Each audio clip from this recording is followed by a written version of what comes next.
प्रातः स्मरामि शरदेन्दुकरोज्ज्वलाभां सतरत्नवनमकरकुण्डलहारभूषां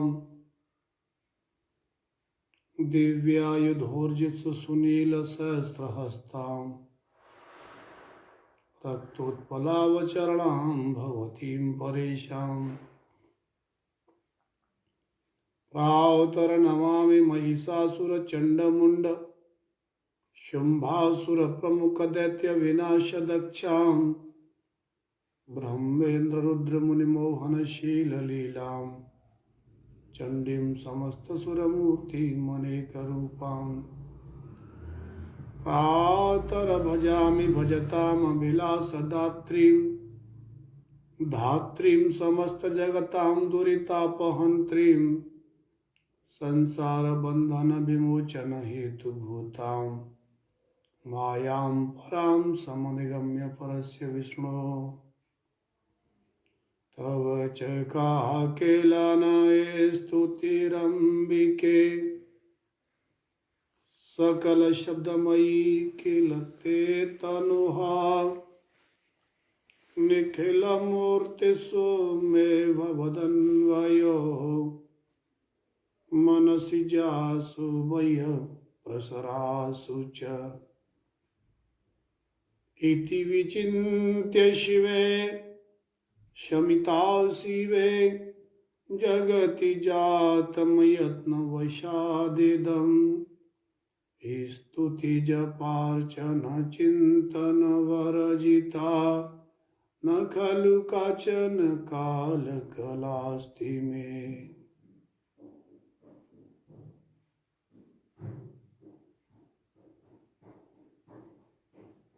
ॐ ज्ञानिनामपि चेतांसि देवी भगवती सा बलादाकृष्य मोहाय महामाया प्रयच्छति दुर्गे स्मृता वरसि भीतिमशेषजन्तौ स्वस्थै स्मृता मतिमतीव शुभां ददासि दारिद्र्यदुःखभयावृणिकाः त्वदन्या सर्वोपकारकरणाय सदार्धचित्ता सर्वमङ्गलमङ्गल्ये शिवे सर्वार्थसाधिके शरण्ये त्र्यम्बके गौरी नारायणी नमोस्तुते। शरणागत दीनार्थ परित्राण परायणे सर्वस्यार्ति हरे देवी नारायणी नमोस्तुते।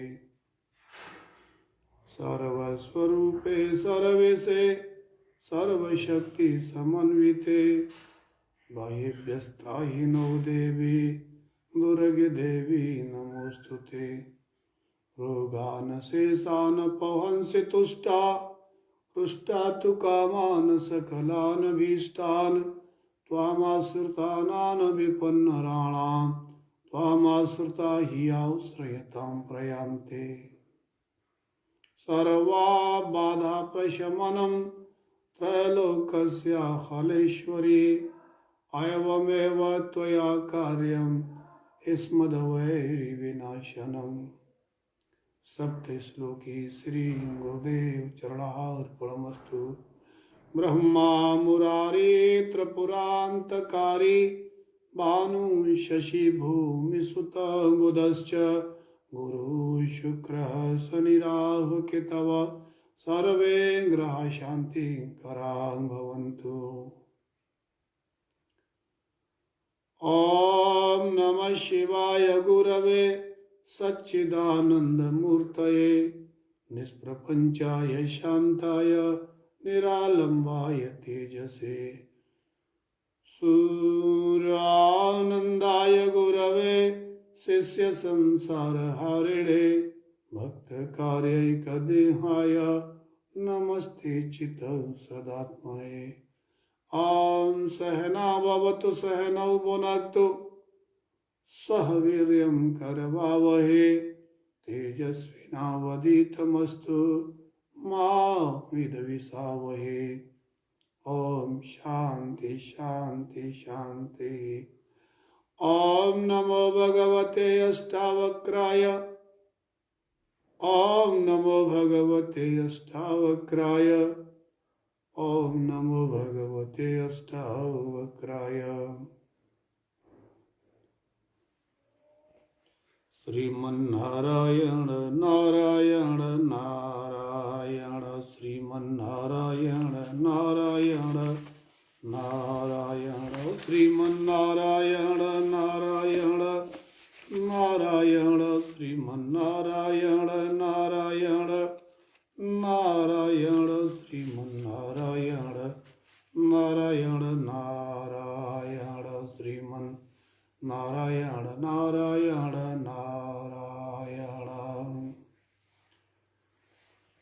कूटस्थ हूँ अद्वैत हूँ मैं बोध हूँ मैं नित्य हूँ अक्षय तथा निसंग आत्मा एक शाश्वत सत्य हूँ। नहीं देह हूँ नहीं इंद्रियां हूँ स्वच्छ से भी स्वच्छतर ऐसी किया कर भावना निःशुक हो सुख से विचर। मैं देह हूँ फांसी महा इस पाप में जकड़ा गया चिरकाल तक फिरता रहा जन्म किया फिर मर गया। मैं बोध हूँ ज्ञानास्त्र ले अज्ञान का दे काट सर स्वच्छंद हो निर्द्वंद हो आनंद कर सुख से विचर। निष्क्रिय सदा निस्संग तू करता नहीं भोगता नहीं निर्भय निरंजन है अचल आता नहीं जाता नहीं। मत राग कर मत द्वेष कर चिंता रहित हो जा निडर आशा किसी की क्यों करे संतृप्त हो सुख से विचर। यह विश्व तुझ में व्याप्त है तू विश्व में भरपूर है तू बार है तू पार है तू पास है तू दूर है। उत्तर तू ही दक्षिण तू ही तू है इधर तू है उधर ते त्याग मन की क्षुद्रता निशंक हो सुख से विचर। निरपेक्ष दृष्टा सर्व का इस दृश्य से है तू अन्य निरपेक्ष दृष्टा सर्व का इस दृश्य से तू अन्य है अक्षुब्ध है चिन्ह मात्र है सुख सिंधु पूर्ण अनन्य है। छह उर्मियों से है रहित मरता नहीं तू है अमर ऐसी किया कर भावना निर्भय सदा सुख से विचर। आकार मिथ्या जान सब आकार बिन तू है सचल आकार मिथ्या जान सब आकार बिन तू है अचल। जीवन मरण है कल्पना तू एक रस निर्मल अटल।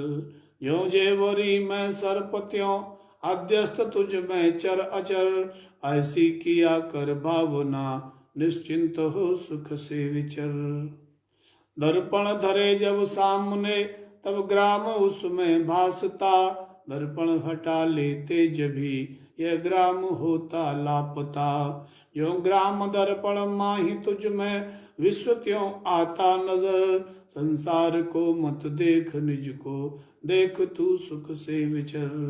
आकाश के घट बाह्य है आकाश घट भीतर बसा, सब विश्व में है पूर्ण तू ही बाह्य भीतर एक सा। श्रुति संत गुरु के वाक्य ये सच मान रे विश्वास कर, भोला निकल जग जाल से निर्बंध हो सुख से विचर। श्रुति संत गुरु के वाक्य ये सच मान रे विश्वास कर, भोला निकल जग जाल से निर्बंध हो सुख से विचर।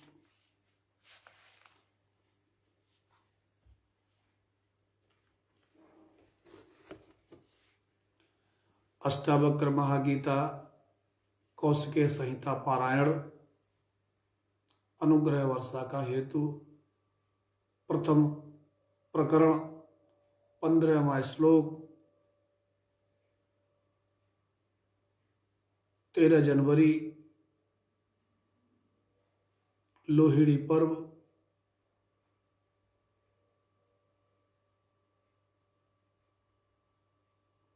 पौष अमावस्या। कलयुगाब्द 5122 प्रातः बेला में आप सबका हार्दिक स्वागत है।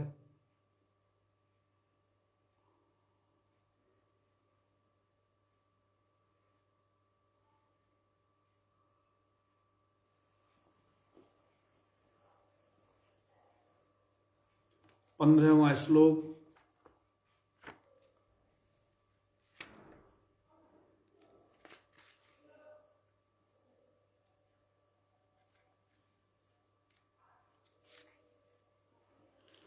कल जिसका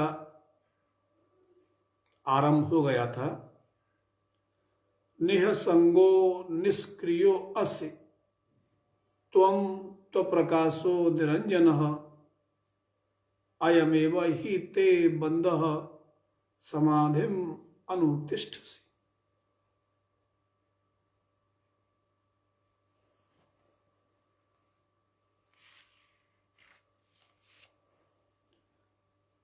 निःसंग निष्क्रिय अस्य त्वं स्वप्रकाशः निरंजनः,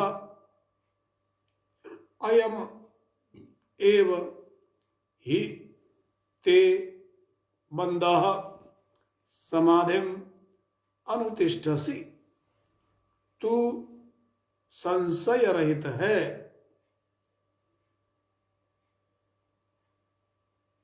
तू संग रहित है। निःसंग संग रहित है, निष्क्रिय क्रिया रहित है, स्वप्रकाश स्वयं प्रकाश रूप है, निरंजन निर्दोष है। वही तेरा बंधन है जो समाधि को अनुष्ठान करता है।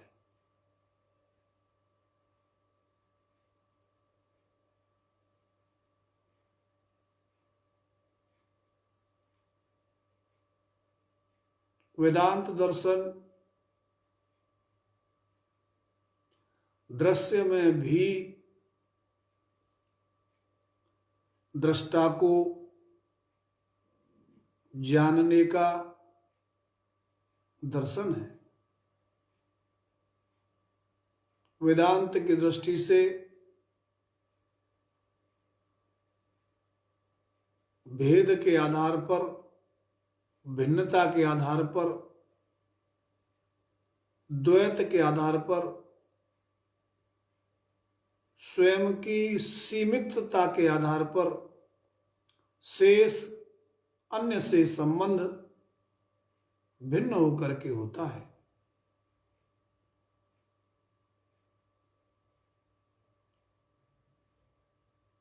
दो विपरीत बोध एक साथ काम करते हैं। जो देखने वाला है वह अपने आप को कुछ और मानता है, अपनी मान्यता के लिए उसके पास अलग पैरामीटर्स हैं, वह अलग विचार के आधार पर अपने आप को मानता है, और शेष अन्य को अन्य विचारों के आधार पर मानता है। जो विचार वह अपने लिए उपयोग करता है वही विचार वह दूसरों के लिए उपयोग नहीं करता है, या जो विचार वह दूसरों के लिए उपयोग करता है वही विचार वह अपने लिए उपयोग नहीं करता है। दो अलग अलग तरह के विचारों को एक ही व्यक्ति जो चिंतन कर रहा है, जो ये तय करता है कि मैं हूं, वह है, वह अपने लिए मैं का विचार करता है, और तत्क्षण उसी क्षण उसके बोध में यह भी रहता है कि जो अन्य है वो मैं नहीं हूं। उसके साथ साथ उसके चित्त में सदैव यह बोध रहता है कि जो वह है वह मैं नहीं हूं, जो मैं हूं वह नहीं है, और जो वह है मैं नहीं हूं। इस विचार भिन्नता के आधार पर, इस दृष्टि भिन्नता के आधार पर, इस समझ की भिन्नता के आधार पर वह अन्य सबको अपने से भिन्न मानता है। बस अष्टावक्र के अनुसार अपने बारे में यह भिन्न होने की समझ और भिन्न होने के साथ साथ उनसे अलग मानने की समझ, मान्यता, अपने आप को अलग देखने की समझ, अपने आप को दुर्बल, क्षुद्र, सीमित समझने की ये जो समझ है, जिस समझ के आधार पर कोई भी व्यक्ति अपने आप के बारे में विचार करता है और दूसरों के बारे में विचार करता है, यह तेरा बंधन है जो समाधि का अनुष्ठान करता है। ये वही मान्यता है, वही समझ है, वह मत है, वह विचार की प्रक्रिया है, वह दर्शन है, अपने बारे में समझने की डिवाइस है, जो सिस्टम है, हम जिससे अपने आप को, शेष विश्व को समझते हैं, वह समझ डिफॉल्ट के आधार पर ही स्वयं को अलग और दूसरे को अलग मानने वाली है।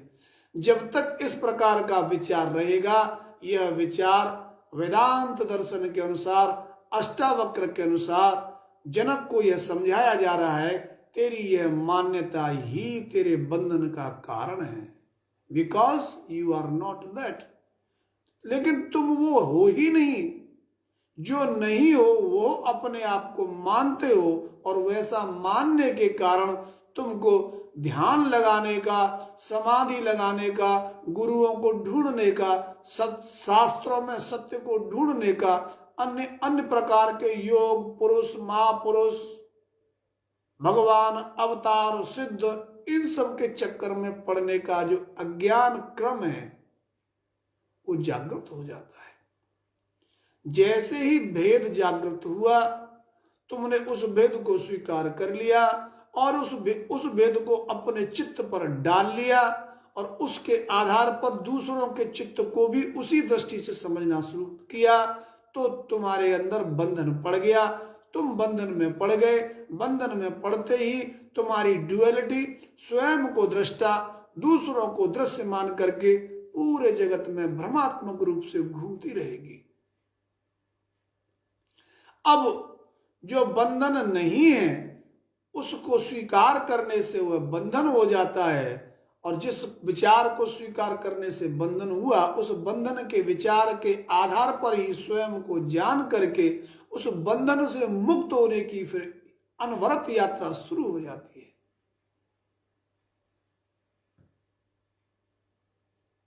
हम समाधियों तक पहुंच जाते हैं। समाधि द्वैत दर्शन की सबसे ऊंची आध्यात्मिक साधना होती है।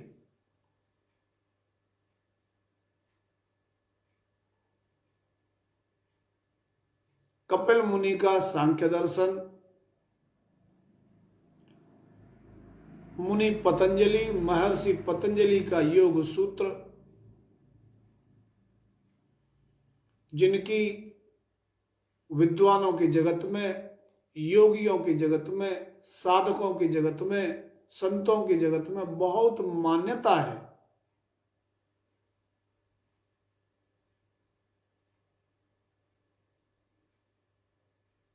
योग के गुप्त से गुप्त सूत्र,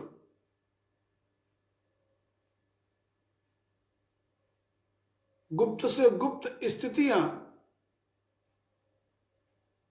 उनको सूत्रबद्ध किया गया है।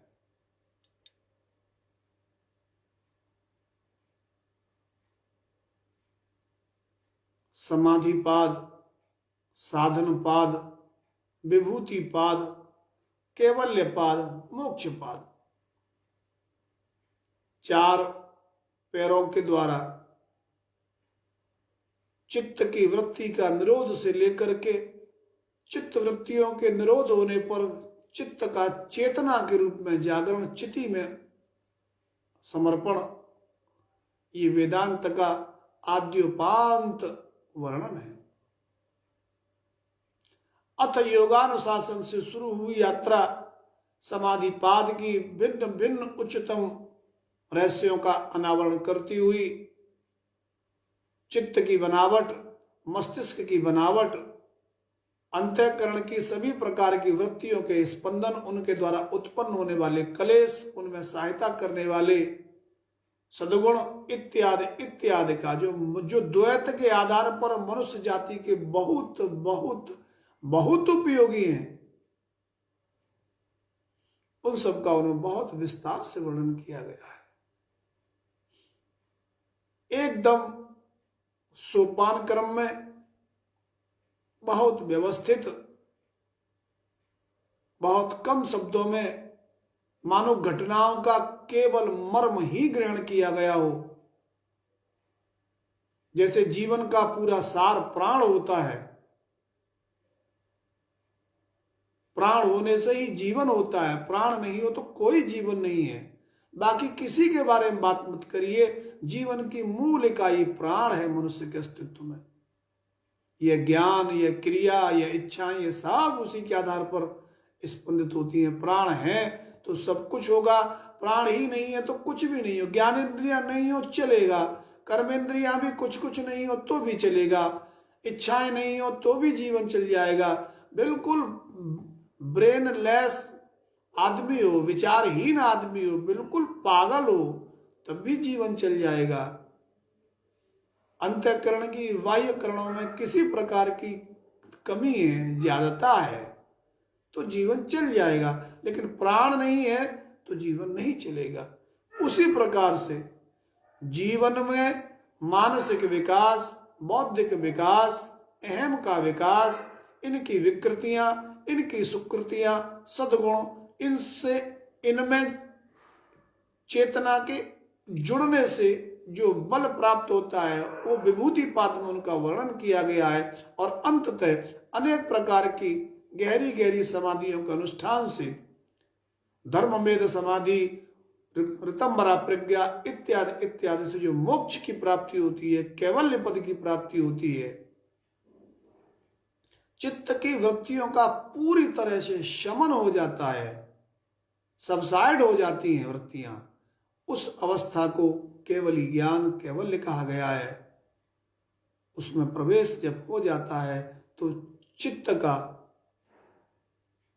वृत्ति रहित होकर के चेतना में समर्पण हो जाता है और अब वह चित्त चेतना होकर के चिति बन गया है। ये द्वैत दर्शन की सर्वोत्कृष्ट साधना है।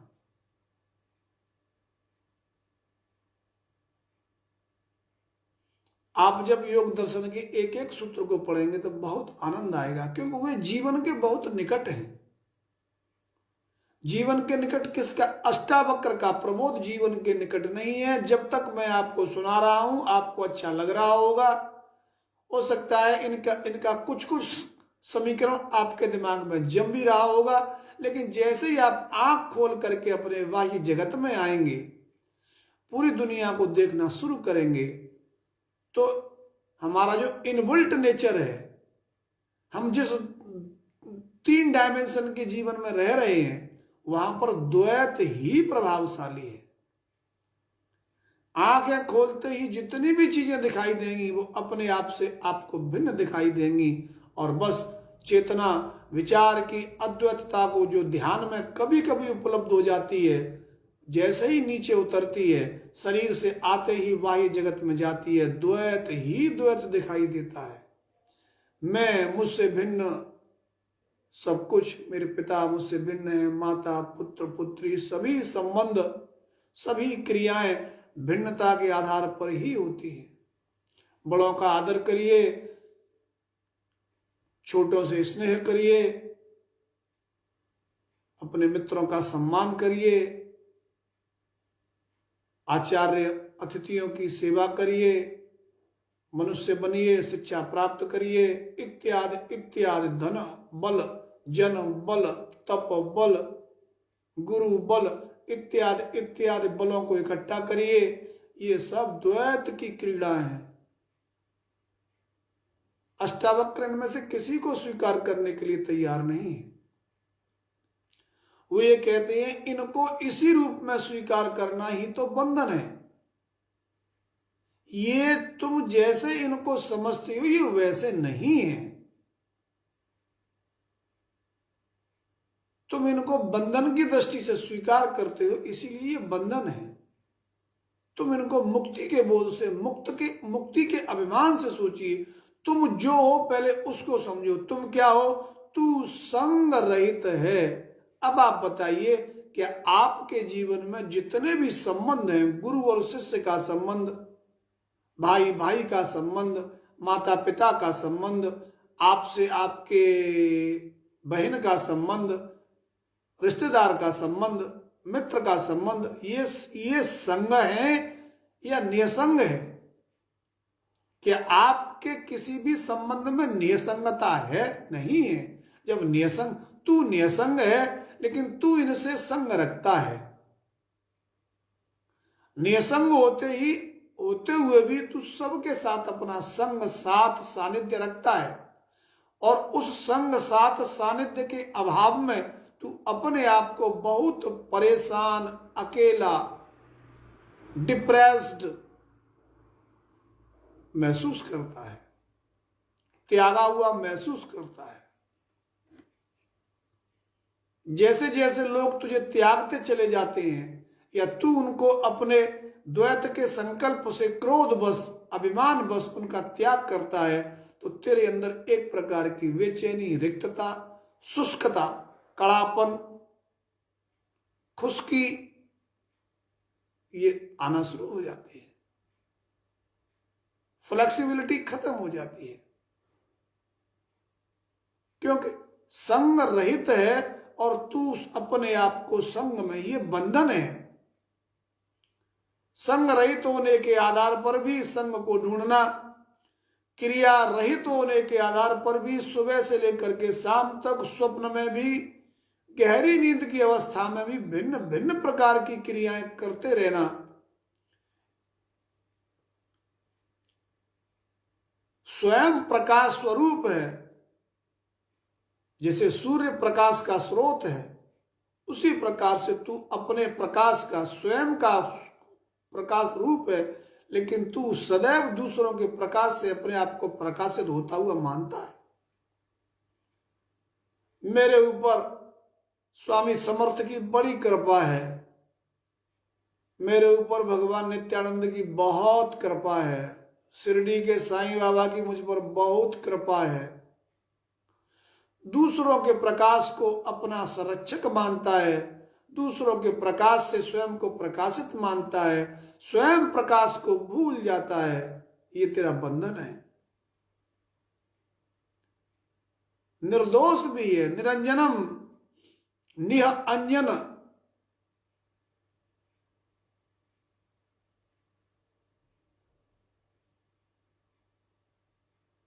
तेरे अंदर कोई दोष नहीं है, तू सभी प्रकार के दोषों से परे है।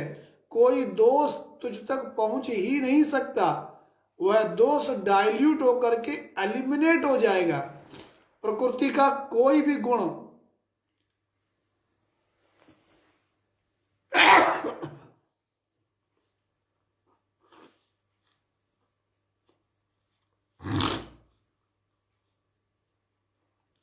जिस जड़ता को, जिस तामसिकता को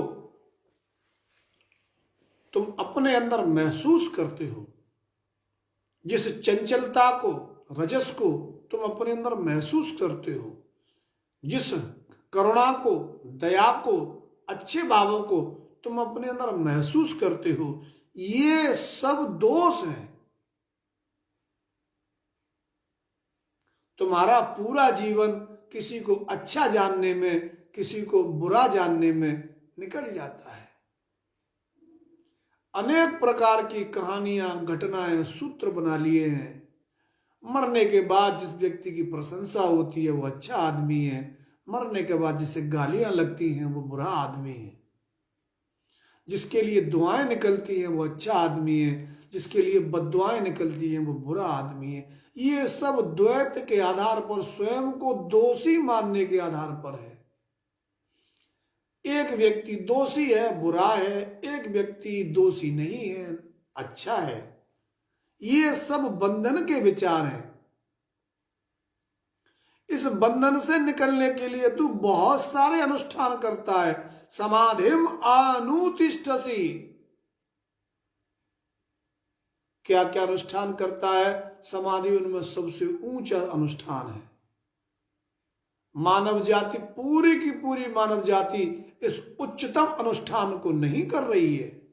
अगर इस ऊंचे अनुष्ठान को कर लेगी तो इस अनुष्ठान की पोल खुल जाएगी, और जब पोल खुल जाएगी तो अष्टावक्र का वेदांत बोध उनकी चेतना में जागृत हो जाएगा।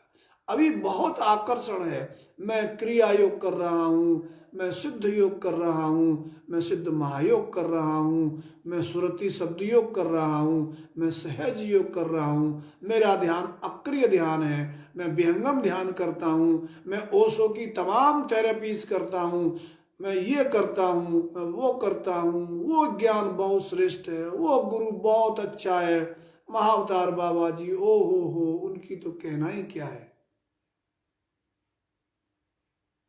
ये ज्ञान सीधा सीधा शिव से आया है, ये ज्ञान सीधा का सीधा वशिष्ठ से आया है, ये सप्त ऋषियों का ज्ञान है, इत्यादि इत्यादि। ये जितने भी ज्ञान के कर्म हैं ये सब भेद पर खड़े हुए हैं। ये बहुत आकर्षक हैं, लेकिन इनके आकर्षण के पीछे तुम्हारा अपने आप को दोषी मानना, तुम्हारा अपने आप को क्रियाओं का जनक मानना, तुम्हारा अपने आप को संगी संबंधी मानना, तुम्हारा अपने आप को कर्ता मानना और भोक्ता मानना है। इस अवबोध के कारण, इस अज्ञान के कारण, इस बंधन युक्त विचार के मति के कारण ही तुमको ये सब करना पड़ता है। नहीं भैया, तुम तो निसंग हो, तुम तो अक्रिय हो, तुम तो निर्दोष हो, तुम तो स्वयं प्रकाशित हो। तुमको कौन प्रकाशित कर सकता है? किस ब्रह्मा में, किस विष्णु में, किस महेश में, किस दत्तात्रेय में इतनी सामर्थ्य है जो तुमको प्रकाशित कर दे? तुम अपने आप को सामान्य मनुष्य मानते हो, इसलिए उनसे प्रकाश की अपेक्षा रखते हो। तुमको अपनी सोच ही बदलनी है। दत्तात्रेय जिस बल से दत्तात्रेय हैं, स्वयं प्रकाशत्व से अपने आप में प्रकाशित है, वही स्वयं प्रकाश का सामर्थ्य तुम्हारा अपना स्वरूप है। जिस निसंग के बल पर वे 24 गुरु बनाते हुए भी उन सबसे परे हो जाते हैं, अपने आत्मबोध में जागृत हो जाते हैं, वह आत्मबोध तुम स्वयं हो। सब कुछ करते हुए भी जो निरंतर निष्क्रिय रहता है, अक्रिय रहता है, वह अक्रिय बोध चेतना तुम स्वयं हो। फिर तुमको किसी गुरु की क्या आवश्यकता है? किसी शास्त्र की क्या आवश्यकता है? किसी भगवान की क्या आवश्यकता है? किसी अवतार की क्या आवश्यकता है? कोई आवश्यकता नहीं है। लेकिन जब तक द्वैत है तब तक आवश्यकता है, क्योंकि तुमने अपने आप को कुछ और माना है, उनको कुछ और माना है। तुमको दत्तात्रेय में मनुष्यत्व दिखाई नहीं देगा, तुमको दत्तात्रेय की साधारणता दिखाई नहीं देगी, तुमको भगवान राम का साधारणता मानवत्व दिखाई नहीं देगा, तुमको भगवान कृष्ण का साधारणत्व और मानवत्व दिखाई नहीं देगा। वो भी तुम जैसे ही हैं, तुमको वो दिखाई नहीं देगा, तुमको उनके अंदर असाधारणता दिखाई देगी, महत्व तत्व दिखाई देगा, विज्ञान की ज्ञान की शक्तियों की उच्चतम सीमा दिखाई देगी। वो इस प्रकृति में किसी भी प्रकार का परिवर्तन कर सकते हैं। इस प्रकार की उनके द्वारा दिखाई गई घटनाएं तुमको आंदोलित कर देती हैं। तुम उनको कुछ और मानते हो, अपने को कुछ और मानते हो। यही बंधन है। इस बंधन को दूर करने के लिए तुम क्या क्या करते हो? जिन जिनको महापुरुष मानते हो उनके फोटो बाजार से ले आते हो, अपनी अलमारी में रख लेते हो और उनके नाम पर जो आरतियां चलती हैं उन आरतियों को करते रहते हो। तुम अपने आप को कुछ और मानते हो, उनको कुछ और मानते हो। तुम्हारे अंदर इतनी हिम्मत नहीं है कि तुम अपना एक फोटो उनके बगल में लगा रखो और अपने आत्म स्वरूप के बोध को, जो शास्त्र तुमको बार बार प्रबोध देता है, तुम उस बोध को ग्रहण कर सको। एक आरती अपने अपने लिए भी बनाओ, सबकी आरती करो, एक आरती अपनी भी करो। लेकिन क्या ऐसा कर सकते हो? नहीं कर सकते हो। क्यों? क्योंकि तुमको तुम्हारे प्रति जो सोच है वो अलग तरह की सोच है। वही चिंतन करने की प्रक्रिया जो तुम अपने साथ इस्तेमाल करते हो, उसी चिंतन की प्रक्रिया को उनमें इस्तेमाल नहीं करते हो। अरे भैया, जो तुम उनके लिए इस्तेमाल करते हो, अब जरा उल्टा करो। जिस बोध को तुम उनके साथ जोड़ते हो, जिस समझ को उनके साथ जोड़ते हो, उसी समझ को अपने साथ जोड़ लो। तुम भगवान को अनंत मानते हो, सर्वसमर्थ मानते हो, स्वयं प्रकाश मानते हो, परमात्मा मानते हो। अपने आप को भी स्वयं प्रकाश, अनंत और परमात्मा मानना शुरू कर दो तो तुमको मुक्त होने की प्रक्रिया में उतरने की आवश्यकता नहीं पड़ेगी। सोते जागते उठते बैठते अगर तुमको अपने आत्म स्वरूप का, आत्म तत्व का, स्वयं प्रकाश होने का, निसंग होने का, अक्रिय होने का बोध जाग जाएगा तो तुम्हारा जितना भी डुअलिटी है, द्वैत है, कोलैप्स हो जाएगा। दृश्य तुरंत गिर जाएगा। ये दृश्य की ही, दृश्य होने का ही तो भेद है। तुमको जो कुछ भी दिखाई देता है उसमें से कुछ भी दृश्य नहीं है। तुमको अपना पिता भिन्न दिखाई देता है, लेकिन वह पिता तुमसे भिन्न नहीं है। तुमको अपनी पत्नी, पुत्र, मित्र इत्यादि शत्रु, ये सब तुमको भिन्न दिखाई देते हैं। अपना खेत, मेरा खेत, मेरी गाड़ी, उसकी गाड़ी, सब भिन्नमय दिखाई देता है, लेकिन ये भिन्नमय है नहीं। ये तुम्हारी द्वैत बुद्धि है जो तुमको भिन्नमय देखती है। उसी को अगर तुम अद्वैत दृष्टि से विचार करोगे, तुमको कहीं भी भिन्न आकृति, इकाई, सब आकार निराकार हो जाएंगे, सब भेद अभेद में चले जाएंगे। तेरा बंधन है जो समाधि का अनुष्ठान करता है। तू जो है उसको स्वीकार नहीं करता है और तू जो नहीं है उसको स्वीकार कर लेता है। इसीलिए जो नहीं है उस स्वीकृति को दूर करने के लिए, उससे अलग हटने के लिए तू समाधियों का अनुष्ठान करता है। शौच के अनेक नियमों का पालन करता है।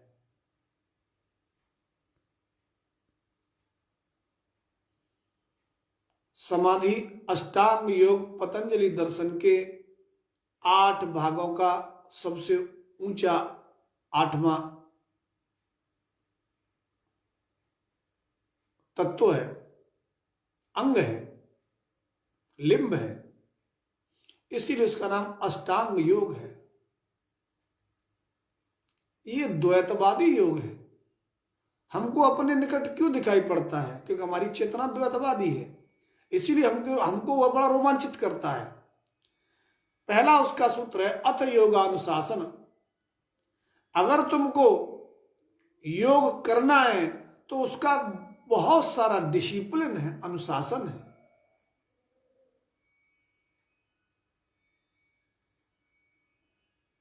वह अनुशासन जो द्वैत के आधार पर है। तुमको योग क्यों चाहिए? हमारी व्यक्तिगत चेतना समष्टि चेतना से जुड़ जाएगी तो ये योग हो जाएगा। इंडिविजुअल कॉन्शियसनेस यूनिवर्सल कॉन्शियसनेस से जुड़ जाएगी तो योग हो जाएगा। हम इंडिविजुअल कॉन्शियसनेस हैं, हम यूनिवर्सल कॉन्शियसनेस नहीं हैं। समष्टि चेतना से, ब्रह्मांडीय चेतना से, अनंत ब्रह्मांडीय चेतना से हमारी व्यक्तिगत चेतना का जुड़ाव ही योग है। भाई तुम व्यक्तिगत चेतना हो ही नहीं, तुम ब्रह्मांडीय चेतना ही हो। अगर ये बोध हो जाएगा तो तुम किस अन्य ब्रह्मांडीय चेतना से अपना योग करोगे? तुम बुझे हुए दीपक हो, ऐसा मानने पर ही तुमको किसी अन्य दीपक से अपने आप को प्रकाशित होने की आवश्यकता पड़ेगी। लेकिन तुम भी जलते हुए दीपक ही हो, अब तुमको ऐसे में किसी अन्य दीपक से प्रकाश लेने की क्या आवश्यकता पड़ेगी?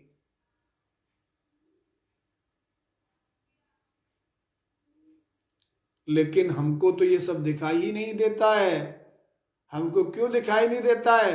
अष्टावक्र जी ने इसके बारे में पिछले सूत्रों में सब बता दिया है। तुम्हारा माइंड सेट ऐसा बना दिया गया है, तुम इंटेलेक्चुअली मैनेज्ड हो, तुम्हारा ब्रेन वॉश किया जा चुका है। संस्कृति, दर्शन, जीवन का बोध, उसको समझने की प्रक्रिया तुम्हारे माता पिता ने, समाज ने जिस आधार पर ग्रहण कर रखी है, उसको तुमको उन्होंने डिलीवर कर दिया है। तुम बचपन से ही खुली हुई आंखें जब से देखना शुरू करती हैं, कान जब से शुरू करते हैं सुनना, ये गर्भ में ही शुरू हो जाता है कानों के द्वारा सुनना। तो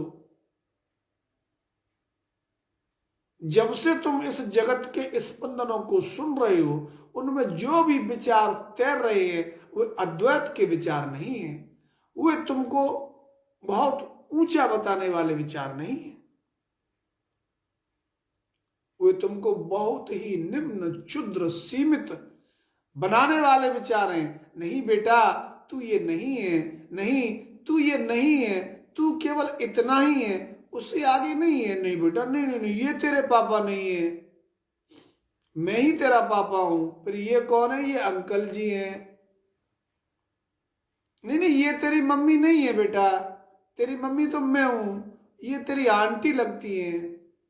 इस तरह से बच्चों का आइडेंटिफिकेशन जो होता है, बच्चों से कभी ये नहीं कहा जाता नहीं बेटे मैं ब्रह्म स्वरूप हूं, तू भी ब्रह्म स्वरूप ही है, मैं अपने ब्रह्म स्वरूप होने पर विचार करती हूं, तू भी ब्रह्म स्वरूप होने पर अपना विचार कर। ये सब भेद है बेटा, भेद है। छोटेपन से ही जब इस प्रकार का ब्रह्म विचार किसी बालक के अवबोध में डाल दिया जाएगा तो उस बालक की देखने की, सुनने की, समझने की सभी प्रकार की जो शक्तियां, नैसर्गिक शक्तियां उसके अंदर काम कर रही हैं, वे ऑटोमेटिक अलग डायमेंशन पे काम करना शुरू कर देंगे। उसमें उन इंद्रियों की कोई गलती नहीं है। आपके पास ब्रेन है, इसमें ब्रेन होने की क्या गलती है? गलती उनकी है कि उस ब्रेन में क्या डाला गया है। तुम भी जीवन भर अपने आप को सिकुड़ा हुआ, सीमित द्वैत में मानते हो और इस द्वैत को तोड़ने के लिए बहुत परिश्रम करते हो।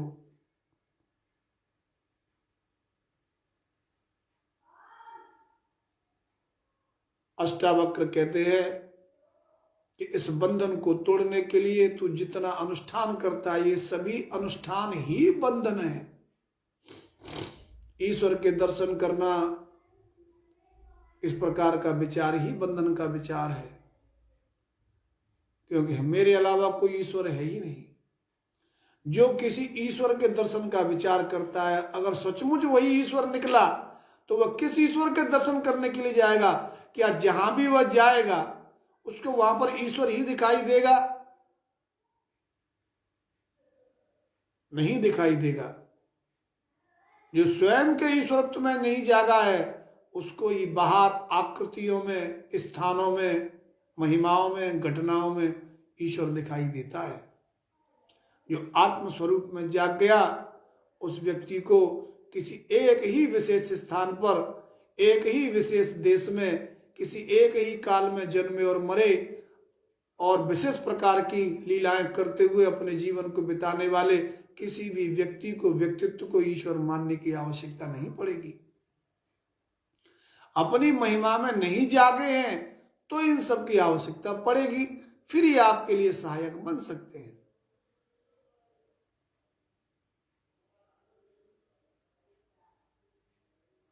अष्टांग योग द्वैत पर आधारित है। अष्टावक्र कहते हैं, हे जनक, तू निसंग है, अर्थात सबके संबंध से तू रहित है, क्रिया से भी तू रहित है, संबंध से रहित और क्रिया से रहित आत्मा की प्राप्ति के लिए जो समाधि आदि का अनुष्ठान करता है उसी का नाम बंधन है। जो नहीं खोए हुए को खोजता है उसी का नाम अज्ञान है।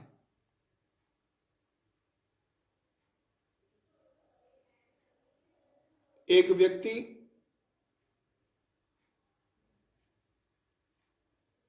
जिसकी नजर कमजोर थी, डॉक्टर्स की एडवाइस पर उसको नजर का चश्मा लगवाना पड़ा। उसको नजर का चश्मा नहीं लगाने का अभ्यास पहले से था ही, क्योंकि नैसर्गिक रूप से कोई चश्मा नहीं लगाता है। डॉक्टर ने एडवाइस किया, तुम्हारी आंखें बहुत दुर्बल हो गई हैं, कमजोर हो गई हैं, तुमको यह चश्मा लगातार ही लगाना पड़ेगा। सोते समय इसको उतार देना और जैसे ही तुम्हारी आंखें खुले तो पहले चश्मा लगाना, तब आंखें खोल करके देखना। तुम्हारी दोनों प्रकार की नजर, दूर की और पास की, दुर्बल हो गई है।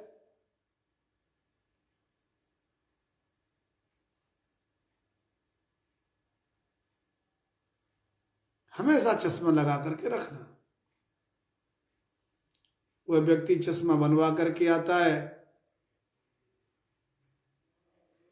शाम को घर आता है, कुछ घंटे चश्मे लगाता है, सो जाता है, सुबह उठता है, फिर चश्मा लगा लेता है।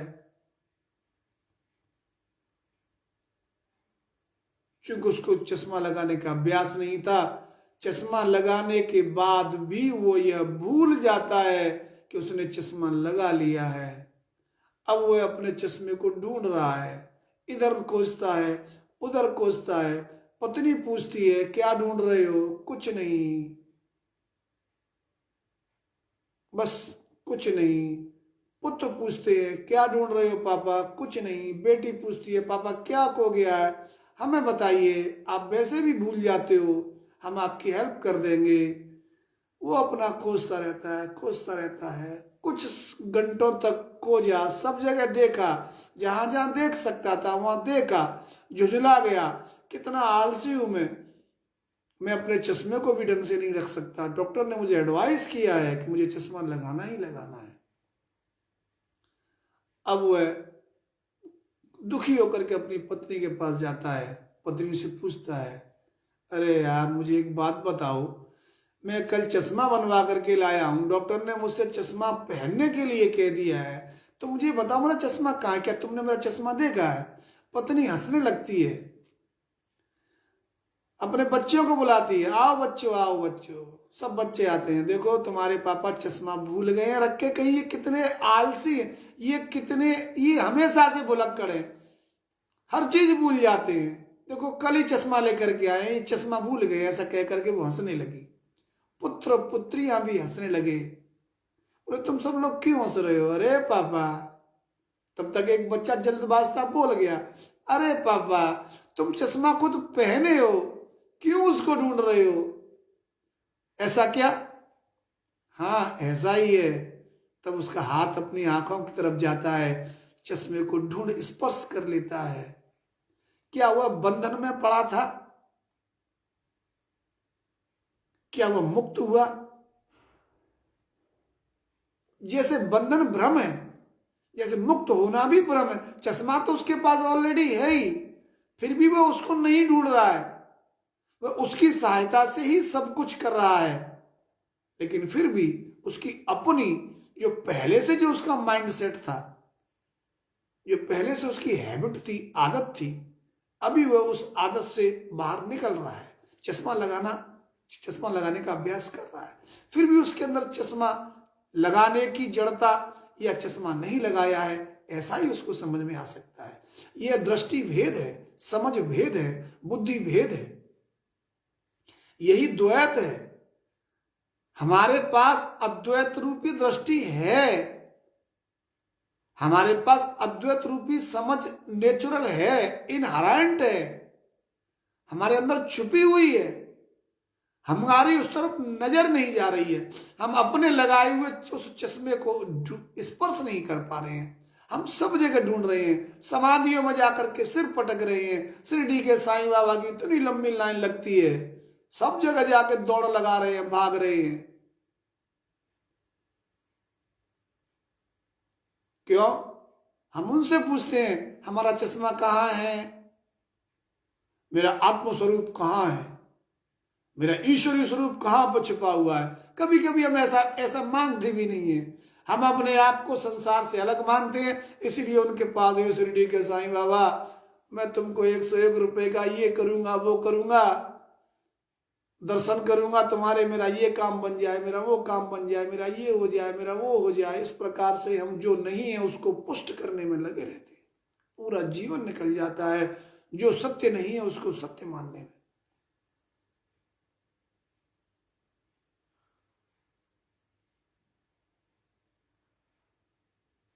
अब तुम शिरडी के साईं बाबा तो चले गए, उनका तो शरीर नहीं रहा है। अगर वो जिंदा होते और उनके हाथ में उनका चिमटा होता तो जरूरी नहीं है वो तुम्हारी सभी समस्याओं का समाधान करते, वो तुम पर चिमटा भी बजा सकते थे। अरे मूर्ख, तू मेरे पास क्यों आ रहा है?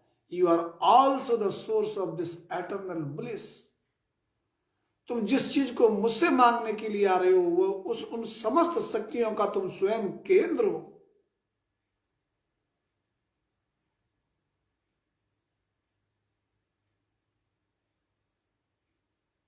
नहीं बाबा, आप मुझे वैसे ही चालू चक्कर लगा रहे हैं, आप मुझे अपनी कृपा नहीं दे रहे हैं। नहीं बेटा, जो तू है वो मैं हूं, जो मैं हूं वो तू है। अरे बाबा, क्या बेकार की बात कर रहे हो? मैं आपके पास अपने लिए बेटे के लिए आया हूं, बेटी के लिए आया हूं, प्रॉपर्टी के लिए आया हूं, जॉब के लिए आया हूं, और आप मुझे चूना लगा रहे हो। आप मुझसे ये कह रहे हो तू है वो मैं हूं, मेरे पास तो ऐसा कुछ भी नहीं, तेरे पास तो मुझसे भी ज्यादा है। उनका इस प्रकार का बोध तुम स्वीकार नहीं करोगे।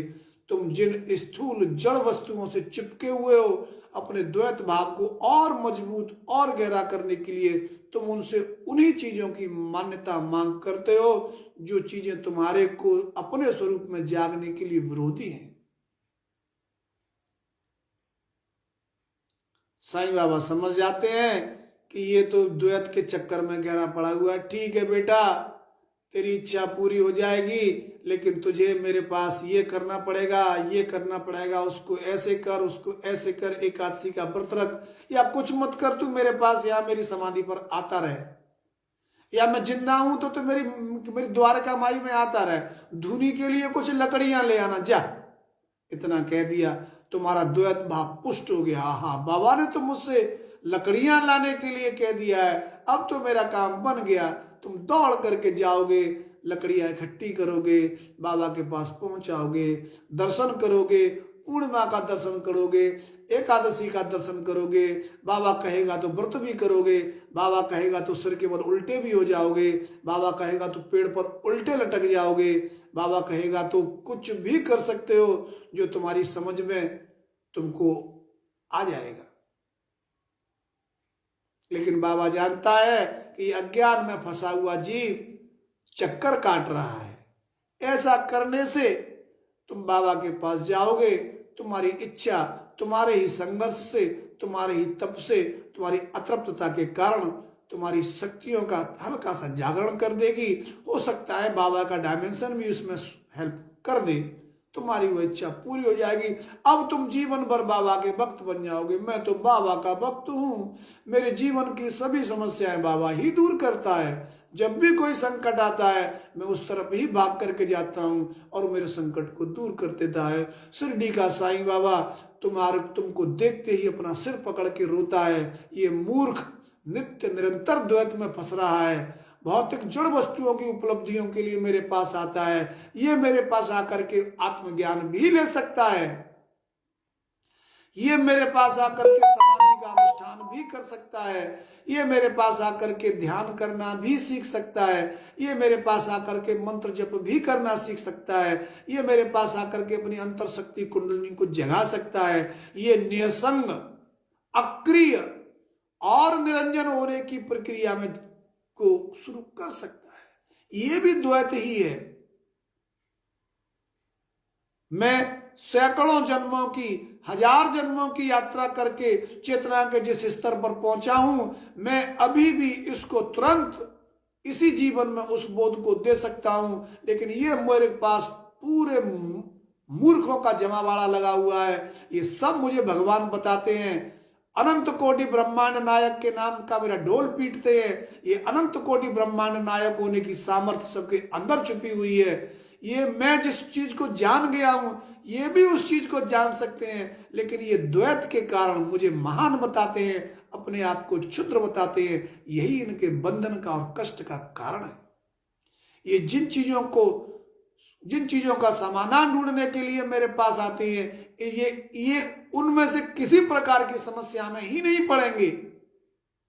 चश्मा लगा ही लिया है, लगा हुआ ही है, उसी के द्वारा देखा भी जा रहा है, लेकिन अवचेतन में जो विचार पड़ा हुआ है वो यही है, मेरा चश्मा कहीं खो गया है, मेरा चश्मा कहीं खो गया है। हम पूरे जगत में, पूरे जीवन में अपने इस अद्वैत की दृष्टि को ही ढूंढ रहे हैं, समाधि को ही ढूंढ रहे हैं, भगवानों को ही ढूंढ रहे हैं। हर व्यक्ति भगवान को नहीं ढूंढ रहा है, लेकिन जो श्रेष्ठतम व्यक्ति हैं, योग्यतम व्यक्ति हैं, जो संसार के सभी प्रकार के ऐश्वर्यों से तृप्त हो चुके हैं या जिनको उनकी समझ आ गई है, वे अपने अंदर परम ऐश्वर्यशाली भगवान को ढूंढते हैं, द्वैत मान करके ढूंढते हैं। कोई पंढरपुर के लिए दौड़ लगाता है, कोई स्वामी समर्थ के लिए दौड़ लगाता है, कोई शंकर महाराज के लिए दौड़ लगाता है, कोई किसी के लिए दौड़ लगा रहा है, कोई किसी के लिए दौड़ लगा रहा है। सब किसी न किसी नाम से, किसी न किसी रूप के पीछे पड़े हुए हैं। उनको ये पता नहीं है कि वो जिस चीज को ढूंढने के लिए वहां जा रहे हैं वो चीज उनको उनके अंदर भी मिल सकती है। इस प्रकार पूरी मनुष्य जाति अज्ञान के, स्वयं के द्वारा सृजित किए हुए अज्ञान के अंधेरे में पड़ी हुई यही बंधन है। इस बंधन से मुक्ति के अनेक उपाय हैं। आपको आश्चर्य होगा,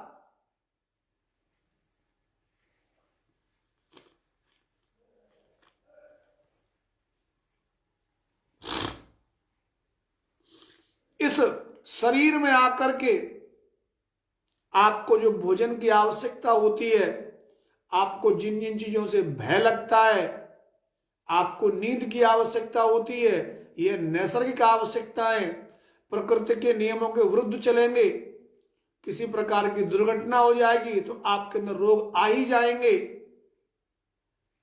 आप अपने से कमजोरों के साथ अन्याय करोगे तो आपसे और भी जो ताकतवर है वो आपके साथ भी अन्याय करेंगे। ये प्राकृतिक नियम है। कोई भी व्यक्ति शरीर धारण करने के बाद इन नियमों में इसीलिए पड़ता है क्योंकि उसकी अपने प्रति अद्वैत दृष्टि नहीं है। ये सभी प्रकार के भय का कारण यही है। धन की आवश्यकता, भूमि की आवश्यकता, भवन की आवश्यकता, जॉब की जरूरत, जॉब से अधिक पैसा कमाने की जरूरत, शादी की जरूरत, बच्चे पैदा करने की जरूरत, बुढ़ापे के भय हमारे साथ, हमारे जीवन को धन ही सुरक्षित करेगा, हमारे जीवन को पुत्र पुत्रियां ही हमको बैलेंस करेंगे। हमारा अगर उस नेता से संबंध हो जाएगा तो हमारा ये काम बन जाएगा, उस गुरु के अगर हम शिष्य बन जाएंगे तो हमारा ये काम बन जाएगा, वो गुरु बड़ा शक्तिशाली है, उसकी कृपा से हमारे अंदर ये हो जाता है। ये सभी विचार चश्मे को ढूंढने जैसे विचार मात्र हैं। ये बंधन है।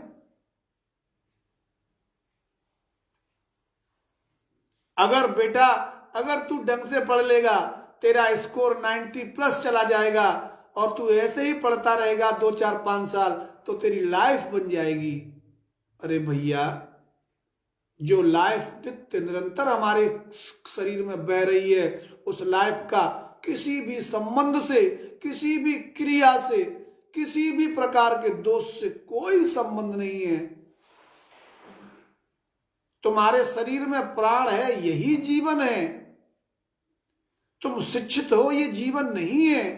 तुमने क्या उपलब्धियां हासिल कर ली हैं, ये जीवन नहीं है। तुमने कितने मकान खड़े कर लिए हैं, ये जीवन नहीं है। तुम इनके आधार पर जीवन को समझते हो, यही बंधन है, यही पीड़ा है, यही कष्ट है, यही संघर्ष की जड़ है।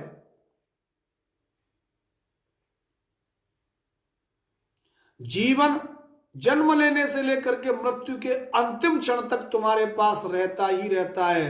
उस जीवन को तुम कभी स्वीकार नहीं करते हो। तुम जिन चीजों को स्वीकार करते हो वो सब चीजें तुमसे बाहर हैं, तुम्हारे द्वैत के आधार पर हैं। इसीलिए यही बंधन है। ये इस गुरु का ज्ञान बहुत अच्छा है। वो जब स्पीच करता है तो मजा आता है। जब मैं ओशो को सुनता हूं तो धन्य धन्य हो जाता हूं। उसके जैसा वाचाल व्यक्ति, उसके जैसा वाक्पटु व्यक्ति, उसके जैसा साइकोलॉजिकल, उसके जैसा पढ़ा लिखा, उसने इतना अध्ययन किया हुआ है। उसकी लाइब्रेरी में 1 लाख पुस्तकें हैं। जब भी वह किसी चीज का कंसीडरेशन करता है तो अपने आप को बहुत ऊंचा कर देता है, बहुत ऊंचाई तक ले जाता है। मेरे सभी प्रकार के अज्ञान मिट जाते हैं। I like him, he is the best spiritual leader. ये सब कुछ मानना बंधन का ही मानना है। खोए हुए लगे हुए चश्मे को ढूंढना मात्र है। वो भी भिन्न भिन्न भाषाओं में, भिन्न भिन्न तरीके से तुमको इंस्पायर करता हुआ, तुमको तुम्हारी गलतियां बताता हुआ, वैचारिक रूप से तुम्हारी दुर्बलताओं को समझाता हुआ, वो भी यही बात कह रहा है। ओ, तू जिस चश्मे को ढूंढ रहा है वो तेरे अंदर ही लगा हुआ है, वो तेरे पास ही है, तू उसको भूल गया है। तू मेरी थेरेपी कर, तकिए फाड़ थोड़े थोड़े से, दूसरों को मन ही मन गालियां दे, थोड़ा सा डांस कर ले गानों पर,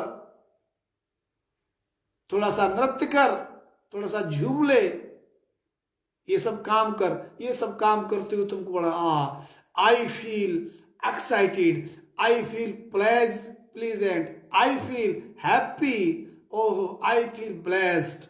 ओ, उसके पास जाते ही मुझे ध्यान लग जाता है, वो चकाचक टकाटक नीला प्रकाश दिखता है। ये सब बंधन है। जिस भाषा को अष्टावक्र जनक से बोल रहे हैं, वो ओशो भी तुमसे यही बातें बोलता है। हर गुरु तुमसे यही बातें बोलता है। तुम्हारी समझने का ढंग ही अलग है। तुम उन बातों को समझोगे ही नहीं। जितने भी उसके द्वैत के अद्वैत के, जितने भी उसके द्वैत को पुष्ट करने वाले निर्देश नियम है, तुमको बहुत अच्छे लगेंगे। अगर ओशो घर घर जाकर के हवन कराने का आंदोलन चलाता तो पूरा भारतीय समाज उसको बहुत अच्छे तरीके से स्वीकार कर लेता। तुम जिन जिन चीजों को सच मानते हो, अगर उन्हीं चीजों को कोई महापुरुष करता है, स्वयं में जगा हुआ पुरुष करता है, तो तुम्हारी उससे अपने आप निकटता हो जाती है। तुम उसको अपना मानना शुरू कर देते हो। और अगर वो तुमको अच्छा लगने वाली चीजों का अगर विरोध करता है, समन करता है, तो तुम धीमे धीमे उसको समझे बिना उससे संबंध ही तोड़ देते हो। नहीं नहीं, ये गुरु हमारे काम का नहीं है। हमारी हजारों वर्षों की संस्कृति, हमारा इतना गहरा रिसर्च, हमारे ऋषि मुनि कोई मूर्ख थे जो उन्होंने यज्ञ का ये सब किया? ये तो राम की भी आलोचना करता है, कृष्ण की भी आलोचना करता है, ये हमारे स्वामी समर्थ शिरडी के साईं बाबा की आलोचना करता है, ये तो दत्तात्रेय की भी आलोचना करता है। नहीं भाई, वो किसी की आलोचना नहीं करता है। वो इन सबको तुम लोगों से भी ज्यादा जानता है। He is the more dearer and nearer to you. वो सब उसके लिए तुमसे अधिक प्रिय और उसके निकट हैं। लेकिन तुमने जिस दृष्टि से, जिस बोध से उन सब लोगों को समझ रखा है, पकड़ रखा है, उसको अगर तुम उसको अपना गुरु स्वीकार करते हो तो तुम्हारे इस गलत बोध को तोड़ने के लिए वह व्यंग के द्वारा, उपहास के द्वारा उन पर ही आक्रमण करके वो सचमुच तुम पर आक्रमण करता है।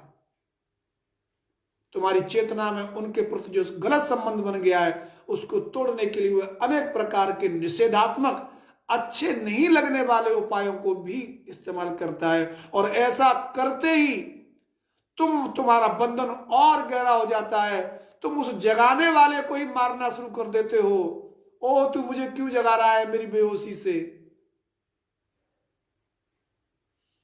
सभी सोए सोए बेहोश बेहोश इकट्ठे हो जाते हैं, नारे लगाते हैं सोशल मीडिया पर, उसको परेशान करके रख देते हैं, गालियां देते हैं, लाइक डिसलाइक के आधार पर उस बेचारे को बैन करवा देते हैं। उसको सार्वजनिक माफी मांगनी पड़ेगी तब भी वो तुम उसका पीछा नहीं छोड़ोगे, तुम अपने अज्ञान को नहीं छोड़ोगे, तुम उसकी अद्वैत की चेतना पर नहीं जाओगे। फिर भी तुमको उसका मार्गदर्शन चाहिए। जो तुम्हारा मार्गदर्शन करता है, जो तुमको द्वैत से निकाल करके अद्वैत में ला सकता है, तुम ये चाहते हो कि वह तुम्हारे द्वैत को स्वीकार करे, पुष्ट करे और तुमको द्वैत को ही मजबूत करने वाली प्रक्रियाओं को दे। वो तुमको बाहर निकालना चाहेगा। वो तुमको ध्यान इसलिए नहीं कराएगा कि ध्यान में मजा आता है। वो तुमको ध्यान इसलिए नहीं कराएगा कि ध्यान से स्ट्रेस मैनेज हो जाता है। वो तुमको ध्यान इसलिए नहीं कराएगा कि तुमको ध्यान करने से जो चित्त में शांतता आएगी वो तुम्हारे व्यापार को और पुष्ट कर देगी, तुम और ज्यादा क्लाइंट को मैनेज कर पाओगे। वो तुमको ध्यान में इसलिए नहीं उतारता है कि ध्यान की चेतना से युक्त तुम्हारे अंदर का जो निर्गुण निर्द्वंद चैतन्य बोध है, तुम अपने खेती के आसपास घूमोगे तो तुम्हारी फसल लहला जाएगी। नहीं, उसका तुमको ध्यान में उतारने का अर्थ तुम्हारी आंखों पर चढ़े हुए चश्मे को जो तुम्हारी नजर में खो गया है वहां तक हाथ पहुंचाने की प्रक्रिया मात्र है। बस उसको पता है तुम्हारा बंधन क्या है, तुमको नहीं पता है तुम्हारा बंधन क्या है। तुम अपने बंधन को सत्य मान करके बैठे हो और यही तुम्हारे और उसके बीच के संबंध का कारण भी है। तुम उसके पास अपने चश्मे को पता लगाने के लिए जाते हो, वही बता सकता है मेरा चश्मा कहां पर है। वो आंखें खोलेगा, तुमको चश्मा लगाई हुई देख करके हंसेगा, फिर कहेगा नहीं बेटे, अपनी उंगली को अपने पैरों पर रखो, यस, और ऊपर करो इनको, यस, घुटनों तक ले जाओ, यस, कमर तक ले जाओ, यस, और इस तरह से छाती पे ले जाओ और अपनी नाक पर ले जाओ और थोड़ा ऊपर चढ़ाओ। देखो तुमको क्या स्पर्श हो रहा है। हाँ बाबा, मेरा चश्मा मिल गया। ओहो, मैं सेल्फ रियलाइज्ड हो गया, मैंने ईश्वर का दर्शन कर लिया। हा, ये सब शुरू हो जाएगा। वो डायरेक्ट उंगली नहीं रखा सकता, तुम डायरेक्ट उंगली रखोगे ही नहीं।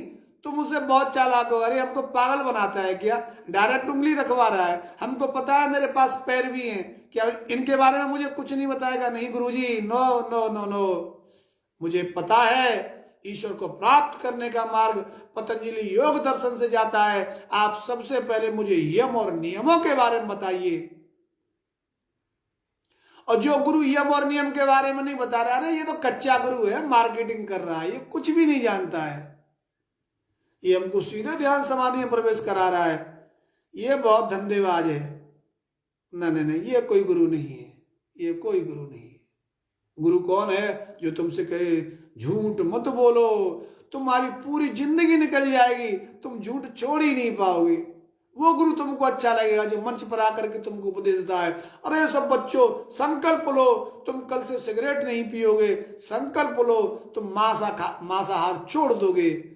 ऐसे गुरु तुमको बहुत अच्छे लगते हैं। ये समाज सुधारक है, ये समाज में सुधार ला करके ही रहेगा। इसकी इतनी फैन फॉलोइंग है, हजारों लोग इसको सुनने के लिए आते हैं और वो सब हाथ खड़े करके, हाँ गुरुदेव, आपके कहने से हमने बीड़ी छोड़ दी, आपके कहने से हमने सिगरेट छोड़ दी, तंबाकू गुटखा छोड़ दिया, मद्यपान करना छोड़ दिया, मांसाहार करना छोड़ दिया। और जैसे ही सभा के स्थल से बाहर निकले 99.99% लोगों ने फिर वही सब कुछ करना शुरू कर दिया जिसको छोड़ने के लिए उस गुरु ने मंच से संकल्प करवाया था। वह गुरु समाज सुधारक हो जाता है, बहुत अच्छा गुरु है भाई, हमारे गुरु जी तो बहुत अच्छे हैं, वो सबसे पहले हमको इन चीजों को छोड़ने के लिए जरूर कहते हैं। बहुत अच्छे गुरु हैं, तू भी चल भाई, बहुत अच्छे गुरु हैं। या वो गुरु जी तो हवन करवाते हैं, बहुत अच्छा हवन करवाते हैं। सिद्ध कुंज का स्तोत्र, आहा, उसकी कितनी महिमा है, वो उसी का हवन करवाते हैं। वो बहुत गुप्त रहस्य है, जो उसका हवन करता है उसकी सब इच्छाएं पूरी हो जाती हैं। वो गुरु जी बहुत अच्छे हैं। इस प्रकार से हमारा पूरा जीवन जो सत्य नहीं है उसको सत्य मानता हुआ, उसको ग्रहण स्वीकार करता हुआ, उसी के पीछे पड़ता हुआ, महापुरुषों को भी पीछे पड़ता है।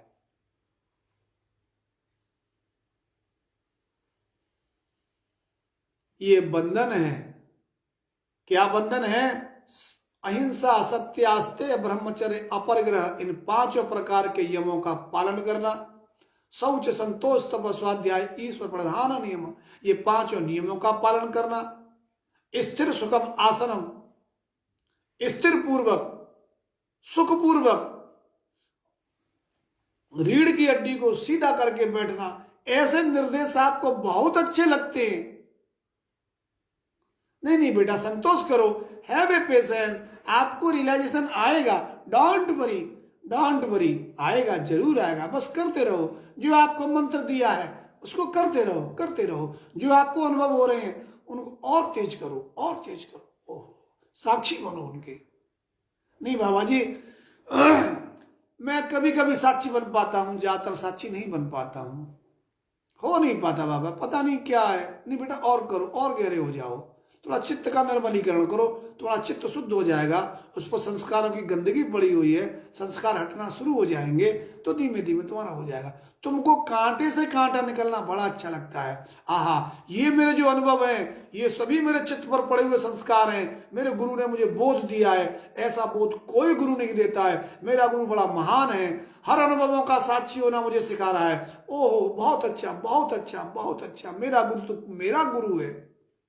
वो जिस तरह से मुझे टैकल करता है, हैंडल करता है, ऐसा तो कोई नहीं करता है। बहुत मेहनत करता है। आई लाइक हिम बेस्ट, वो मेरा बेस्ट गुरु है, बहुत अच्छा लगता है मुझे। ये सब कांटे से कांटा निकालना है। तुम्हारे खोए हुए चश्मे को, जो तुम्हारी नजरों पर चढ़ा हुआ है, उस तक हाथ पहुंचाने की प्रक्रिया है। तुम ऐसी कोई प्रक्रिया स्वीकार नहीं करोगे जो प्रक्रिया निर्द्वंद हो। तुम ऐसी कोई प्रक्रिया स्वीकार नहीं करोगे जो प्रक्रियाएं आकृतियों से, आकारों से, वचनों से होती हुई नहीं गुजरे, जो तुमको संतुष्ट करने वाली नहीं हो। तुम ऐसी किसी प्रक्रिया को डायरेक्ट स्वीकार नहीं कर सकते हो। तुम्हारे अंदर इतना साहस नहीं है कि जिन चीजों को तुमने सत्य मान रखा है उनको छोड़ करके अज्ञात में छलांग लगा सको। तुम पकड़ते हो, शास्त्रों के सहारे से पकड़ते हो, गुरुओं के सहारे से पकड़ते हो। शास्त्र चिल्ला चिल्ला करके कह रहे हैं कि तुम आत्मा हो, शास्त्र चिल्ला चिल्ला करके कह रहे हैं कि तुम ईश्वर ही हो, शास्त्र चिल्ला चिल्ला करके कह रहे हैं तुमको कुछ भी करने की जरूरत नहीं है, जिसको तुम ढूंढ रहे हो तुम उसको स्वयं प्राप्त हो। ये बंधन और मोक्ष, साधन, साधना, समाधि सब आडंबर है, सब धोखा है, सब ढोंग है, इल्यूजन है, माया है। ये द्वैत के आधार पर खड़ा हुआ प्रपंच मात्र है।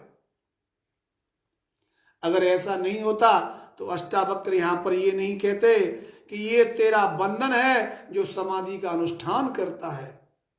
ओ समाधियों के और ध्यान के और धारणाओं के फेर में पड़े हुए मनुष्य, ये तेरा बंधन है। तू तो निष्क्रिय, निसंग, अक्रिय, निरंजन है। लेकिन तुमको ये समझ में नहीं आएगा। यह बोध तुमको इसीलिए समझ में नहीं आएगा क्योंकि बचपन से लेकर के अब तक तुम्हारे अंदर, तुम्हारी चेतना में ये शास्त्र प्रकाश को भी उतना ही प्रकाशित करते हैं कि किसी भी ऋषि ने, किसी भी सत्य वक्ता ने कभी भी सत्य के पक्ष का उद्घाटन किए बिना नहीं अब उसको छोड़ा है। हर वक्ता को सत्य बताया है, हर वक्ता ने सत्य बताया है, हर व्यास ने अपनी गद्दी पर बैठ करके बताया है। लेकिन जो श्रोता है या जो व्यास है उसका अपना जो प्रकाशक पक्ष है उसने कभी भी तुमको जो बोध दिया है उस पर इंसिस्ट नहीं किया है, जोर नहीं दिया है अद्वैत पर। उसने सदैव द्वैत पर जोर दिया है। और तुम्हारी नैसर्गिक ताकत उस द्वैत को ही स्वीकार करती है, अद्वैत को स्वीकार कर ही नहीं सकती। अब आप विचार करिए, आप किसी ऐसे गुरु के पास जा रहे हैं जिस गुरु को आप बहुत सामर्थ्यवान समझते हैं, जो गुरु शक्तिपात समर्थ है, जो गुरु श्रोती है, जो गुरु ब्रह्मनिष्ठ है। आप उसके पास जाते हैं। जैसे अभी मैंने आपको किस्सा बताया शिरडी के साईं बाबा के नाम से। आप अपने उस व्यक्ति के पास अपनी कल्पना में जाइए जिस व्यक्ति को आप अपने जीवन का मार्गदर्शक, प्रकाशक, अपने से बड़ा योग्य मानते हैं, योग शक्तियों का जानकार मानते हैं, योग की विद्या का केंद्र मानते हैं। आप उसके पास जाइए, आप उससे कहिए, गुरुदेव मैं बहुत प्रशंसा सुन करके आपके पास आया हूं, आप मुझ पर कृपा करिए, मैं ईश्वर दर्शन, आत्म साक्षात्कार करना चाहता हूं। वो अपने उच्चतम बोध से सीधे सीधे आपसे बात करेगा, नहीं बेटा ये तेरा भ्रम है, तू स्वयं ईश्वर है। तुम कहोगे ये गुरु हमको टालू मिक्सचर दे रहा है, ये हमको ये ज्ञान देना नहीं चाहता, ये अपने ज्ञान को छुपा रहा है। आप उस पर तुरंत ही ऐसा विचार करना शुरू कर दोगे, नहीं गुरुदेव मैं तो बड़ी प्रशंसा सुन करके आया हूं, आप जिसको भी छूते तो उसकी अंतर शक्ति जाग जाती है, कुंडली जाग जाती है, लोगों को बहुत क्रियाएं होती हैं, ये होता है वो होता है, किसी को ये देवता दिखता है, उसकी बीमारियां मिटती हैं, उसके जीवन के बहुत सारे काम बन जाते हैं। ये सब कुछ मैंने बहुत से लोगों से सुना है, वे सब इसके स्वयं प्रमाण हैं। आप मेरे साथ ऐसा क्यों कर रहे हो, आप मुझे उस बोध को क्यों नहीं दे रहे हो? नहीं बेटे, वो सभी अज्ञान में है, मैं तुझे सबसे ऊंचा ज्ञान दे रहा हूं, तुझे किसी ज्ञान की कोई आवश्यकता नहीं है। तू जिस ज्ञान को मुझसे प्राप्त करने के लिए आया है वो सब ज्ञान तेरा अपना स्वरूप है, आत्म स्वरूप है। तू उसका भी, मेरा जो लक्ष्य है वो तू है। इतना सुनकर के तुम घबरा जाओगे, तुम उसकी सेवा करोगे। तुम कब संतुष्ट होगे? जब तुम कहेंगे ठीक है बेटा, अगले बुधवार को आ जाना, 5 फल लेकर के आना, एक नारियल लेकर के आना, और जो तेरी इच्छा हो मेरे लिए दक्षिणा भी लेकर के आना। तुम खुशी मिल जाएगी, तुम जो चाहते थे वो पूरा हो गया। वो जो चाहता था उसको तुमने स्वीकार नहीं किया, तुम जो चाहते थे उसको पूरा हो गया। और जब तक तुम जैसे चाहने वालों की संतुष्टि ही संतुष्टि है, तुम्हारे प्रमाण ही प्रमाण हैं, तब तक आत्म तत्व, अष्टावक्र और अद्वैत सब फेल है। पूरी मानव जाति को केवल द्वैत को पुष्ट करने वाली ही प्रक्रियाएं चाहिए। सबको समाधि चाहिए, सविकल्प समाधि, निर्विकल्प समाधि, ये धारणा वो धारणा,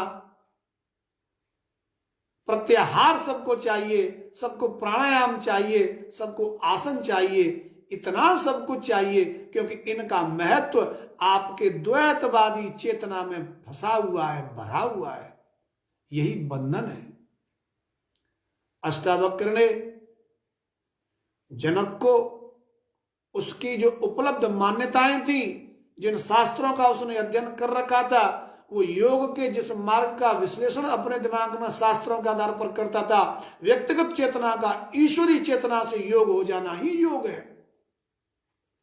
ऐसी मूर्खतापूर्ण मान्यताओं की अवहेलना करता हुआ उन्होंने ये 15वां श्लोक दिया है। अब आप बताइए, क्या आत्म तत्व को जागृत करने के लिए आत्म तत्व को जगाना पड़ेगा? क्या ईश्वर को ढूंढना पड़ेगा? क्या परमात्मा को ढूंढना पड़ेगा? लेकिन नहीं, जब तक तुमसे कोई गुरु या ईश्वर ये कहेगा, कोई भी गुरु अगर ये कहेगा नहीं, उस आत्मा का तत्व तुम स्वयं हो, तत्व तुम असी, तुम घबरा जाओगे, क्योंकि तुम्हारी अपनी मान्यता तुम्हारे लिए कुछ और है। अब मैं अपने प्रिय बंटी राणा को यहां पर देख रहा हूं, ये बहुत आक्रामक और योद्धा व्यक्ति है। ये राणा है तो ये राणा ही है, ये चूकता नहीं है। इसका इसकी अपनी AK-47 के ट्रैगर पर इसकी उंगलियां रखी ही रहती हैं। इसके विचार से, इसके बोध से जो भी कोई इधर उधर होगा, ये उस पर पूरे 1 सेकंड में कितनी हैं सब उन पर डाल देता है। अच्छा भी है। जो चीज हमारी समझ में है उसके पीछे दृढ़ प्रतिज्ञ रहना बहुत अच्छा है, लेकिन इससे भी अच्छा फ्लेक्सिबल भी होना है। किसी भी प्रकार की मान्यता को स्थायी रूप से स्वीकार मत करिए। अनंतता में कोई भी चीज अपने आकार में नहीं ठहरती है। अनंतता में कोई भी चीज अपनी संख्या में नहीं ठहरती है। अनंतता में सभी प्रकार का डुअलिटी, सभी प्रकार की सीमितताएं सब समाप्त हो जाती हैं। विचारों के अनंत भेद भी समाप्त हो जाते हैं। तुम जिसे सत्य मानते हो उतना ही सत्य नहीं है, सत्य उससे भी बहुत व्यापक है। और सबसे बड़ा सत्य यही है कि तुम जिस सत्य को खोज रहे हो वैसा कोई सत्य है ही नहीं, केवल तुम ही सत्य हो। दृष्टा ही एकमात्र सत्य है।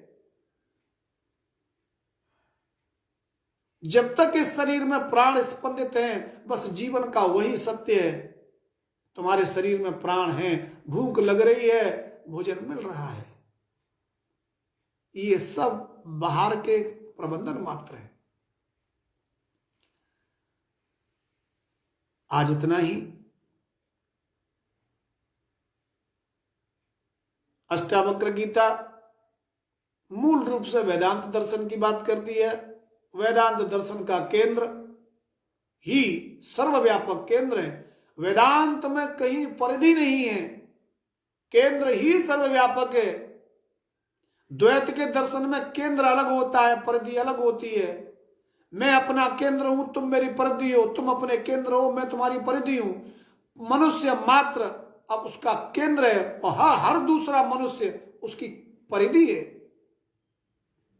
लेकिन वेदांत में केंद्र सर्वव्यापी हो जाता है। मेरे केंद्र में तुम्हारे सबके केंद्र डिजॉल्व हो जाते हैं। तुम्हारा किसी का केंद्र मेरे केंद्र में नहीं ठहरता है।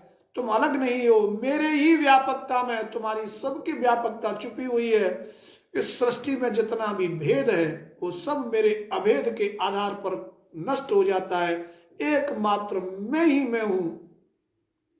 बंटी राणा भी मैं हूं, सतीश बोईटे भी मैं हूं, भागवत नायक भी मैं हूं,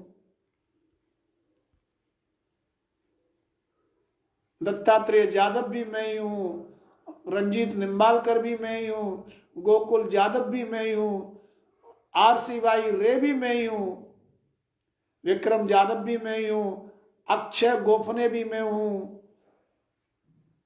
किरण मदने भी मैं हूं, सत्यजीत निम्बालकर भी मैं हूं। मेरी अनंतता, मेरे इस केंद्र की अनंतता अनंत सृष्टियों को समाहित किए हुए मेरे अलावा कोई नहीं है। अब जब मेरे अलावा कोई है ही नहीं तो आप बताइए मैं किसका ध्यान करूं? आप बताइए जब मेरे अलावा कोई नहीं है तो मैं किसकी पूजा करूं? आप बताइए जब मेरे अलावा कोई और है ही नहीं मैं किसकी आरती करूं? आप मुझे ये बताइए जब मेरे अलावा कोई है नहीं तो मैं किससे झूठ बोलूं? ये अहिंसा, सत्य इत्यादि 5 नियम, शौच किसका करूं? संतोष किसके लिए करूं? स्वाध्याय किसका करूं? किसको ईश्वर मानूं जिसके लिए मैं अपने प्राणों को ऊंचा उठाऊं? मैं आसन किस लिए लगाऊं? प्राणायाम क्यों करूं? प्रत्याहार किसका करूं? धारणा किसकी करूं? ध्यान क्यों करूं? समाधि की मुझे क्या आवश्यकता है?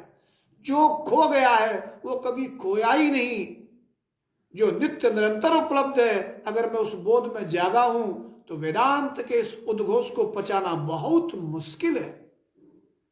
व्यक्ति का अस्तित्व खत्म होता है, वो घबरा जाता है। मैं आपको एक दृष्टांत ही बताता हूं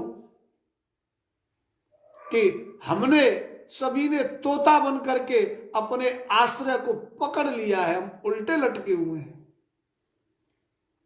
जो सत्य सत्य नहीं है हमने उसको सत्य मान लिया है, और जो निर्द्वंद सत्य हमारे साथ नित्य निरंतर अहरनिश हमारे चौथे पद के रूप में जागृत है, हमने उसको छोड़ दिया है। वो हमारे कंसिडरेशन में नहीं आता है। उस पहने हुए चश्मे को हम ढूंढ रहे हैं।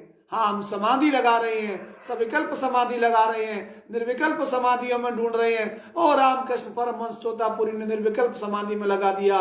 वो अगला महापुरुष 6 महीने निर्विकल्प समाधि में रहा, वो ये रहा, वो ये रहा। हम इन सब बहुत बड़े भ्रमों में फंसे हुए हैं। अष्टावक्र के अनुसार समाधि का अनुष्ठान करना तेरा बंधन है।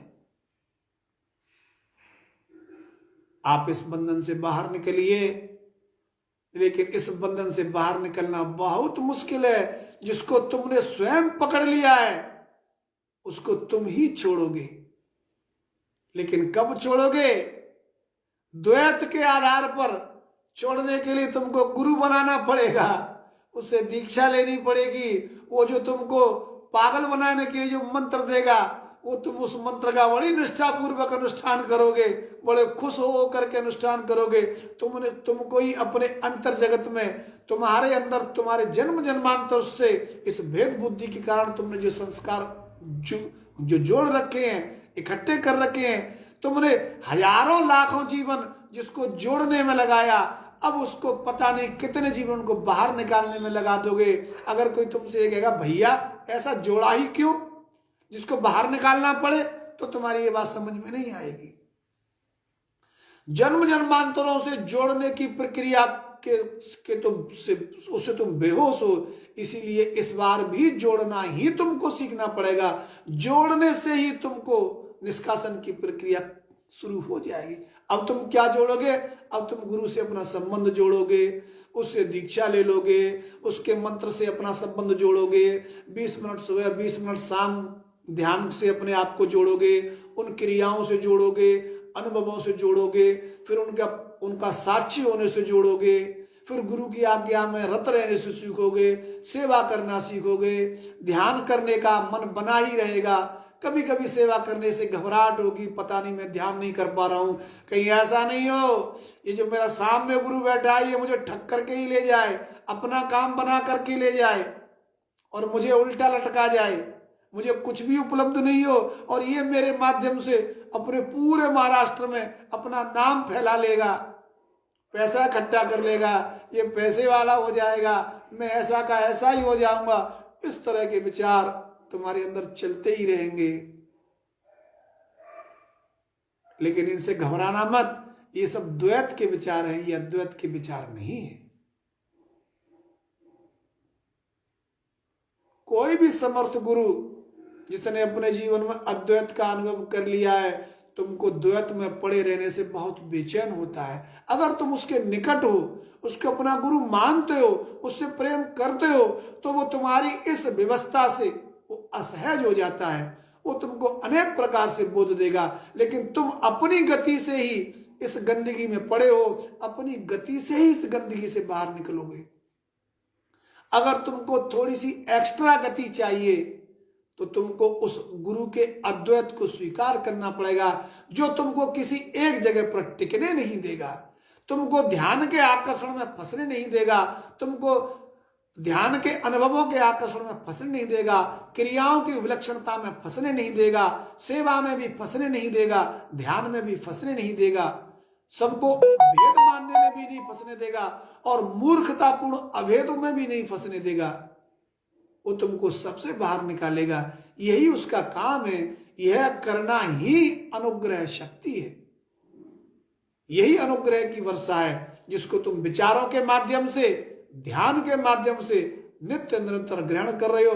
अष्टावक्र गीता का पारायण अनुग्रह वर्षा का हेतु है।